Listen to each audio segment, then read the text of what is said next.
Millionaire walks in on cleaner. Studying in darkness. The twist will leave you in tears.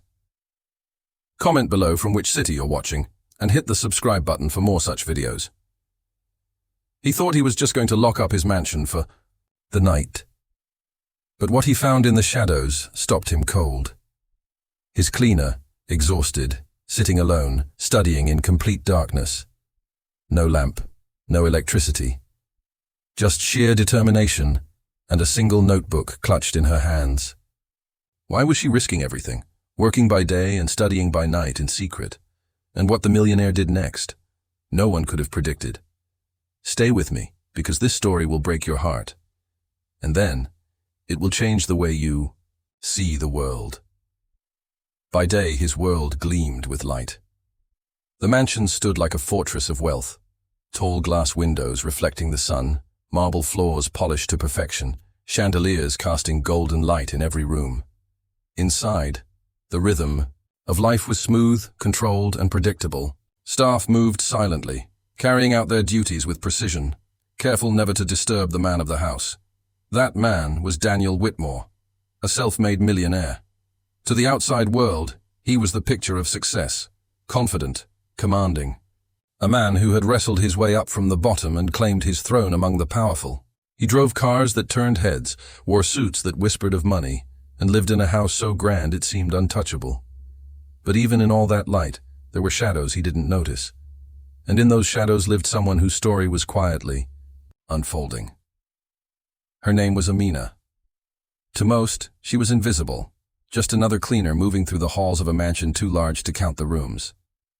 Every morning, she walked through the tall iron gates, her uniform pressed but worn, her steps steady, though her eyes carried the exhaustion of sleepless nights. Amina was not born into this world of marble and chandeliers. Her world was very different. A cramped apartment where the lights flickered when the bill went unpaid, where silence was often broken by the cries of her younger siblings, and where dreams of something greater seemed too heavy to carry. Yet, she carried them. Anyway, while others might have accepted their place, Amina refused to surrender.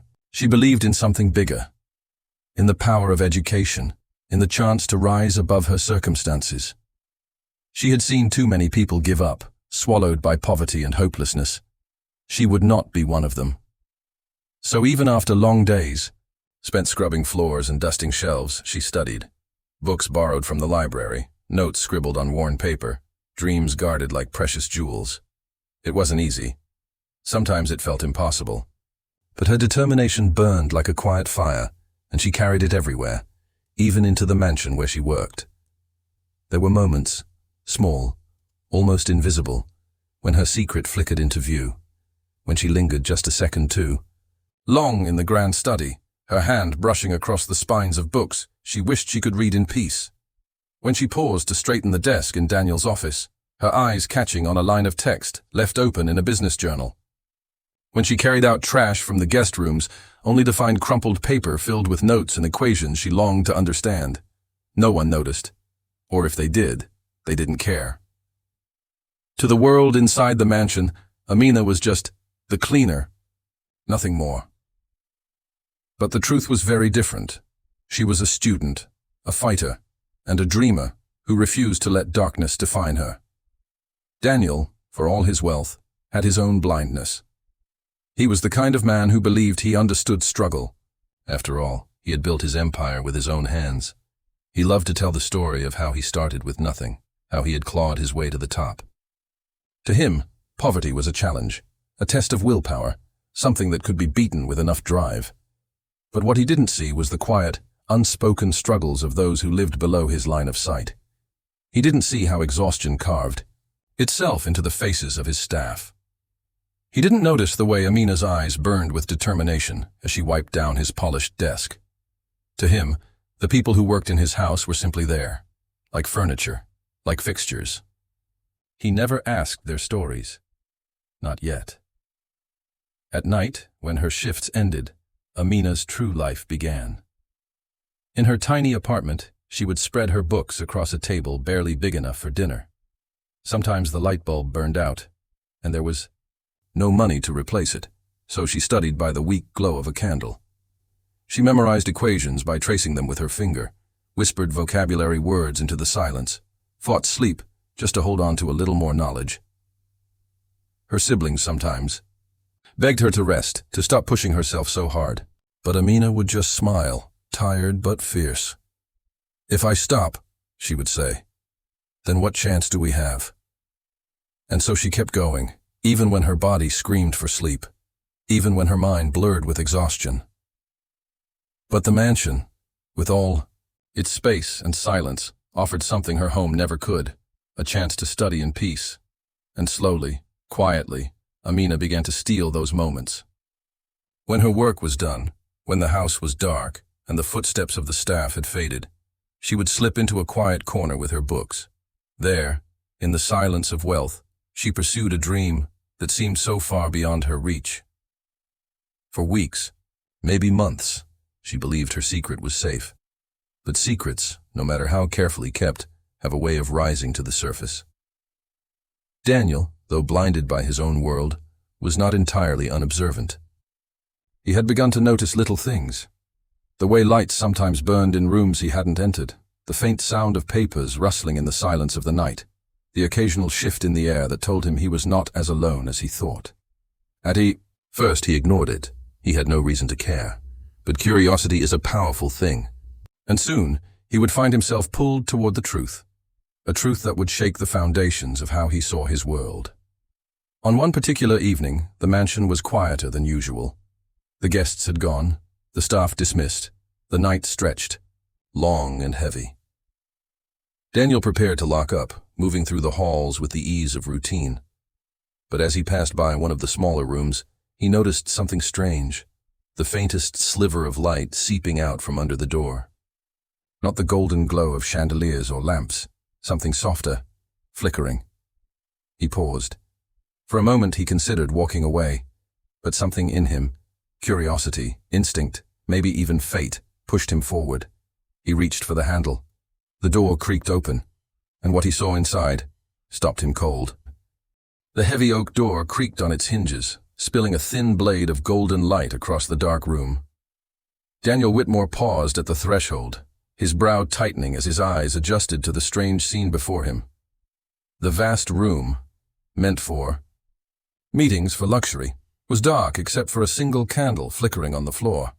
And there, sitting cross-legged on the cold tiles, was Amina. Her cleaner's uniform, once crisp that morning, was wrinkled now, dust smudging the fabric. Her hair was tied back loosely, strands falling across her face as she hunched over a notebook, scribbling words with furious intensity. Her lips moved silently, whispering phrases as though repeating them to carve them into memory. She didn't notice him. She was lost in another world, one where poverty, exhaustion, and invisibility had no hold on her. Daniel's chest tightened. He had expected, what? A thief? A trespasser? Certainly not this. When the door groaned louder, Amina finally looked up, and in that instant, her entire body froze, her pen slipped from her fingers. The notebook fell, the firelight trembled, and the silence that followed was deafening. Mr. Whitmore, she stammered, scrambling to her feet. Her hands fluttered uselessly, as though she could erase what he'd seen. She bent to blow out the candle, her breath ragged. Daniel's voice cut through the room, low and sharp. "Stop, Amina." Froze. Her body trembled under his gaze. He stepped inside, closing the door behind him with a deliberate thud that echoed like a judge's gavel. In 2 long strides, he was standing over the notebook on the floor. Slowly, he bent and picked it up. The candlelight caught the worn cover, the edges frayed from use. He opened it, his eyes scanning the pages, and what he saw was not carelessness, not scribbles, but order. Notes written with precision, equations carefully solved, vocabulary definitions copied with fierce discipline. It was study, real study. Daniel's jaw tightened. "What is this?" Her throat felt dry. She swallowed hard. It's nothing. Sir, just notes. Notes?" His voice was sharp, incredulous. He turned another page. Paragraphs of essays, definitions, translations. Hours of work poured into paper. This looks like more than notes. It looks like schoolwork. She wrung her hands, her voice breaking. Please, I didn't mean... You're paid to clean. Daniel cut in, his tone slicing through the air. Not to. He snapped the notebook shut. Not to turn my house into your classroom after hours. The words stung even as he said them. His anger wasn't clean. It tangled with confusion. Amina's eyes glistened. I know, sir. I know it's wrong. But I didn't mean any harm. I have nowhere else. Her voice cracked. At home, there's no light, no quiet. My siblings, my mother. It's impossible. Here, when the work is finished, when the house is silent, this is the only place I can think, the only place I can dream. Her last word trembled into the air, lingering like smoke. For a long moment, Daniel said nothing. He stood rigid, the notebook still in his hand. His first instinct was authority. Rules had been broken, trust had been crossed. His home, his sanctuary, had been used without permission. That demanded control, demanded action. And yet, her words burrowed into him, like splinters. No light, no quiet, nowhere else. He remembered nights long ago, not in a mansion, but in a cramped apartment, barely bigger than the closet she cleaned each morning. He remembered the glow of a single desk lamp, his own exhaustion pressing down on him as he pored over contracts, teaching himself the laws of business. He remembered the gnawing hunger, the silence of friends who doubted him, the determination that had kept him moving when everything else told him to stop, and in her eyes, shimmering, defiant. He saw it again, the same fire, the same hunger. It unsettled him. Mr. Whitmore. Her voice steadied, though her hands still shook. Please believe me, I never stole from you. I never disrespected this house. I only wanted a chance. A chance for what? Daniel's tone softened, but his words pressed hard. Her gaze rose, locking onto his. And in that moment, her fear gave way to something stronger. Resolve. A chance to become more than this, she said, her voice trembling with truth. More than a cleaner, more than invisible. I want an education. I want to rise. I want to prove to myself and to the world that I am capable of more. And if I have to study in the dark, on a floor, with nothing but a candle and stolen minutes, I'll do it. Because if I stop now, then everything I've fought for dies. Her words hung heavy, vibrating in the silence. Daniel's grip on the notebook tightened. You realize what you've risked? He demanded, his voice rising with the conflict tearing him apart. If someone else had found you, if I had chosen differently tonight, you could have lost everything. Your job, your income. Do you understand that? Her chin lifted. For the first time, her voice rose with defiance. Then so be it. If I have to choose between survival and my future, I choose my future. Every time. The statement hit him like a strike. The quiet, obedient cleaner he thought he knew was gone. In her place stood someone fierce, someone unbreakable. It shook him. For the first time, Daniel faltered. His authority, his practiced confidence, cracked. He saw her as she was, a woman standing in a battlefield no one else could see. Fighting with books instead of weapons, with notebooks instead of shields. And against all odds, she had survived. Her courage forced him to look inward, at the man he had become, at the millionaire who had forgotten the hunger of his own youth, who had buried his past beneath marble floors and crystal lights. And he realized, with a pang that surprised him, that he wasn't angry at her. He was angry at himself for forgetting. Slowly, Daniel lowered the notebook. He stared at it for a moment, then at Amina. You remind me of someone, he said quietly. Amina blinked. Who? He exhaled, almost a laugh but heavier. Myself. Her eyes widened, but she said nothing. Daniel's voice steadied, deep and deliberate. You think ambition belongs only to people with money? No. I know what it's like to claw at the world with nothing but determination. I know what it's like to be told you don't belong, to be invisible. I thought I left that behind when I built all this. His gaze swept the mansion around them. But maybe I just forgot. He stepped forward, pressing the notebook back into her trembling hands. Her breath caught. "You don't belong in the shadows," he said, his tone sharper now, not as a scolding, but as a declaration. "But stepping into the light, it's going to cost you everything. And once you start, you can't turn back. Are you ready for that?" Tears shimmered in her eyes, but her voice was steady. "I've already paid more than anyone knows. I'm ready." Daniel held her gaze for a long, silent moment.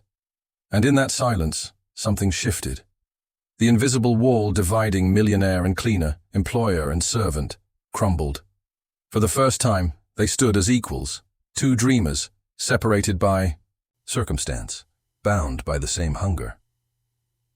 Daniel finally nodded. "Then maybe, just maybe, I can help." And with that, he turned, walking out of the room with slow, deliberate steps, leaving Amina standing in the flickering candlelight. She clutched the notebook to her chest, her heart pounding with fear, hope, and the terrifying knowledge that her secret was no longer hers alone. The candle flame danced, shadows stretched across the room, and for the first time in her life, Amina felt the future tilt toward her, but whether it would carry her forward or crush her remained to be seen. What came next would not only test Amina's courage, but force Daniel to decide what kind of man he truly wanted to be. Next morning, the mansion felt different. Amina arrived with her uniform pressed, her steps as steady as ever, but her heart thundered beneath her calm surface. Every corner of the grand house carried the memory of last night, the candlelight, the notebook, the piercing gaze of Daniel Whitmore as he caught her secret. She braced herself for dismissal, perhaps worse. In her world, chances were fragile, things easily shattered. But when she entered the marble hallway, she found Daniel waiting. Not with anger, not with cold indifference, but with something she had never seen in him before. Something gentler. "Come with me," he said simply. Her hands clenched the handle of her cleaning cart, but she obeyed. He led her past the rooms she usually cleaned, past the grand dining hall, past the glittering chandeliers, until they reached his private study. She had seen it only in glimpses while dusting. Now, stepping fully inside, she felt as though she had crossed into another world. The walls towered with bookshelves, stacked with leather-bound volumes. A mahogany desk gleamed in the center. Sunlight spilled through wide windows, illuminating dust motes like falling stars. Daniel gestured to a chair. "Sit." Amina hesitated. This isn't real, she thought. Any second he'll scold me, send me away. But she sat. Daniel leaned against the desk, arms crossed, his expression unreadable. "I thought a lot about what you said last night," he began. His voice was calm but heavy with meaning. "About wanting more, about fighting for it." Amina's throat tightened.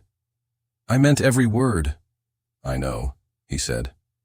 He studied her for a moment, then nodded slowly, as if making a decision. "Which is why I've decided to help you." The words hit her like a storm. "Help me?" "You want an education. You want a future beyond this house. I have the means, the connections, the resources. If you're willing to work harder than you ever have, if you're willing to face every challenge head-on, then I'll open doors for you. But make no mistake." His eyes sharpened. "I won't hand you success. I'll only hand you opportunity. What you do with it is up to you." For a moment, Amina couldn't breathe.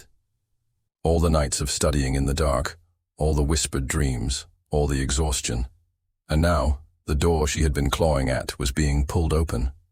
Her hands trembled in her lap. "Why?" she whispered. Daniel's voice softened.